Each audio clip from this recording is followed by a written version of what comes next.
My name is Stephen Brody. I attended the University of Iowa Intensive Wrestling Camp during the summer of 1978. It was the very first year they had held the camp, and I am currently a practicing attorney in Crystal Lake, Illinois. Tom Ryan, head wrestling coach, Ohio State University, and I was a camper at the J. Robinson 4-week intensive camp in the summer of '85 and the summer of '86. My name is Rohan Murphy from Long Island, New York. I went to J. Robinson's 28-day wrestling camp in '99 and 2000. And right now I'm a youth motivational speaker. I go to middle schools and high schools and some colleges across the country to tell my story. Tony Nelson, went to camp in 2005 in Iowa, won my national championships in 2012 and 2013. And as of right now, I'm competing on the international circuit, trying to make world and Olympic teams. My name is Mike Otomo. I'm from Eota, Minnesota. I wrestled at Droviola High School. I went to the J. Robinson Intensive Camp in 2015, and I am currently wrestling at University of La Crosse. The strongest memories of camp would certainly be the intense workload.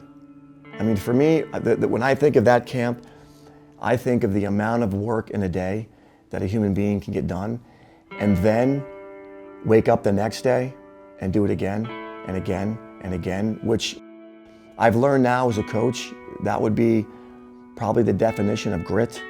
And you learn grit. So for me, looking back, it was that grittiness that I learned there.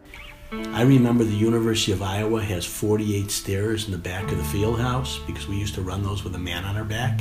And I remember taking that Iowa campus bus and not being able to lift my legs to get up the step to get on the bus. The first run we did was a 25-minute stair workout, and about 10, 15 minutes in, I hurled over the railing. The coach said, get back up and go, and I kept running. I finished the workout, but I remember I wasn't prepared for camp, and I paid for it. 4 workouts a day, like I said, early mornings, tough runs, come back and do technique, wrestle live, and then at night have a drill or a lift. I mean, it taught me things that I did not realize existed. So yeah, it was extremely challenging. The hardest thing about camp, I'd say waking up. You get 8 hours, 7 hours of sleep sometimes. You're very sore, you don't want to work out, but you have to. I'd say the other hard workouts were the runs for me. I could wrestle the whole time. That's where I got all my positives. But running was the hardest. I had to push myself. I'd say the hardest was probably the bleacher runs, or it was the Buddy Carey's 3 mile, where we had to do that. That was probably the toughest for me.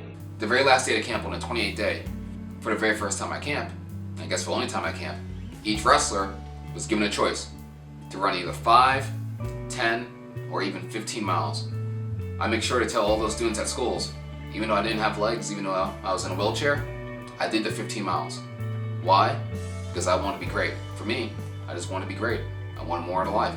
I've always wanted better for myself.